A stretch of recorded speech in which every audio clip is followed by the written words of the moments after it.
আপনারা দেখছেন পশ্চিমবঙ্গের জনপ্রিয় নিউজ পোর্টাল চ্যানেল ভারত বিকাশ নিউজ এক্সপ্রেস। মালদার তৃণমূল নেতা বাবলা সরকার খুনের ঘটনায় ধৃত 3 দুষ্কৃতীকে আজ মালদা জেলা আদালতে পেশ করে পুলিশ। জামিনের আবেদন জানান অভিযুক্তদের আইনজীবী। জামিন নামঞ্জুর করে 3 অভিযুক্তকে 14 দিনের পুলিশি হেফাজতের নির্দেশ দেয় আদালত।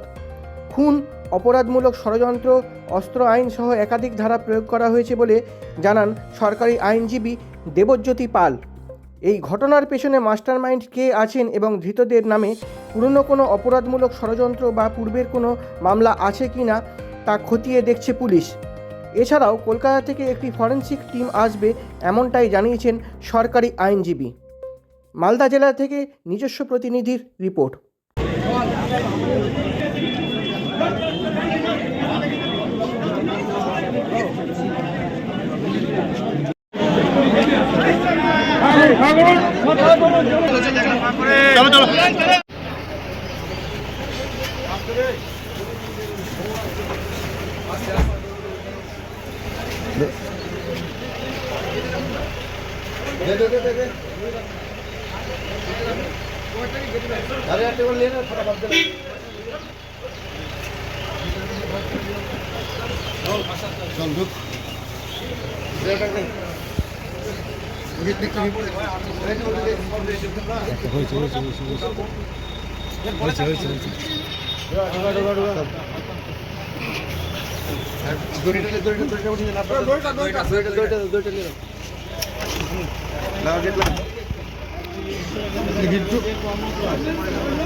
বলছি স্যার, বাবলা সরকারের মারা গেছে, কোর্টে প্রোডাকশন হয়েছিল, কি ধারায় কেস রুজু করা হয়েছে এবং কি পাওয়া গেছে, মোটিভটা কি? এটা 103 BNS দ্যাট ইজ মার্ডার, আর 61 that is criminal conspiracy.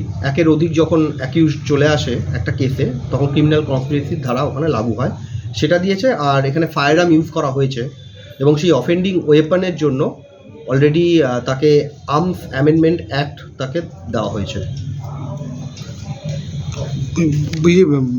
Complain কে করেছে এবং মাস্টারমাইন্ডের ব্যাপারে কি বলছে? মাস্টারমাইন্ড এখনো পর্যন্ত আসেনি, সেটা this is the part of investigation, very initial stage of investigation. After considering the CCTV footage, after examination of CCTV footage, 3 accused person have been arrested now, and among them 2 persons from Bihar and one of them from EBPS, under EBPS, that is Jodhpur. এদের কি criminal background কিছু? Criminal background এখনো পর্যন্ত আমি determine করতে পারলাম না, একটু আমাকে টাইম দিতে হবে, কারণ আজকে তো জাস্ট 1 ডে। এরা কি পুলিশের কাছে কনফেস করেছে যে? প্রিলিমিনারি স্টেজে কনফেশনাল স্টেটমেন্ট আছে এবং তার জন্যই পিসি প্রেয়ার করা হয়েছে এবং পিসি প্রেয়ার গ্র্যান্ট হয়েছে, 14 ডেজই গ্র্যান্ট হয়েছে এবং আর্মস রিকভারির জন্য অলরেডি পিসি প্রেয়ার করা হয়েছে এবং মাস্টারমাইন্ডকে নিয়ে আসার জন্য।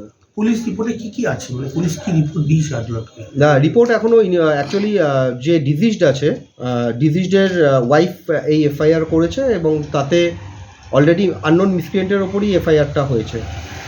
আর এখনো পর্যন্ত রিপোর্ট আসতে গেলে তো কিছুটা সময় লাগবে। This is the part of investigation, it should not be disclosed at this moment. I think ফরেনসিকের ব্যাপারটা কি বলছেন? ফরেনসিকের ম্যাটারে আছে আপাতত নতুন আমাদের BNSS আসার পরে প্রত্যেকটা থানা তাদের একটা ফরেনসিক টিম অলওয়েজ রাখবে। যখনই এই ধরনের কেস হবে তখন ফরেনসিক টিম অলরেডি পৌঁছে যাবে, কিন্তু এখানেও সেটা তাই হয়েছে। প্রিলিমিনারি স্টেজে ফরেনসিক টিম এবং যেরকম তার ব্লাড অলরেডি স্যাম্পল কালেক্ট করা হয়েছে ওখান থেকে, এবং যে ফায়ার আর্ম যেটা অলরেডি আমাদের এমটি যে কার্ট্রিজ যেটা ইউজ করা হয়েছিল তার শরীরে, সেটাও অলরেডি সিজ করা হয়েছে এখনো পর্যন্ত। আর স্পেশালি কলকাতা থেকে একটা টিম আসবে, স্পেশাল কলকাতা থেকে, সেটা আইও এবং আমাদের প্রশাসন সেখানে অলরেডি একটা প্রেয়ার করেছে, সেখান থেকে স্পেশাল ফরেনসিক টিম আসবে। বলছি পোস্টমর্টম রিপোর্টে কটা গুলি? পোস্টমর্টম রিপোর্টে এখনো পর্যন্ত 3টে গুলির কথা বলা হয়েছে। পোস্টমর্টম রিপোর্ট না আসা পর্যন্ত, আমার হাতে না আসা পর্যন্ত আমি কমপ্লিটলি ক্লিয়ার আমি এখানে স্টেটমেন্ট দিতে পারবো না। সবার নাম resignation? Debjyoti Pal, assistant public prosecutor, CGM court, Malda. আমরা LADCS থেকে করেছি যাতে আমাদের এই যে কোনো আসামি যাতে মানে কেউ আনডিপেন্ডেন্ট না থাকে সেই কারণেই আমরা বেল পিটিশন করেছি ফর্মালি। ফর্মালি বেল পিটিশন করেছি কোন ঘটনা? তিনজনের জন্য এই বাবলা সরকার মার্ডার কেসের ঘটনা। কি কি সিজিএম কি রায় দিল আজকে? সিজিএম ও আয়ো 14 দিনের পিসি চেয়েছিল, আমরা 14 দিনের লাটের সিজিএম 14 দিনের পিসি অ্যালাউ করেছে, আগামী 17 তারিখে ডেট দিয়েছিল। আপনি কি এর জন্য কিসের আপিল করেছিলেন? আমি বেল পিটিশন করেছি। বলছি ওই ফরেন্সিকের জন্য কি আপিল করেছে? না, বের করেছে? এখন কিছু বোঝা যায় না, এখন ইনভেস্টিগেশন কোন দিকে কী হচ্ছে এগুলো এখন জানা যায় না। আপনি আসামি পক্ষের আইনজীবী। আমরা তো আসামি পক্ষের না, কেন করলো এই ধরনের ঘটনা কিছু? এগুলো জানা আমরা কী করে বলি কেন বলে করলাম।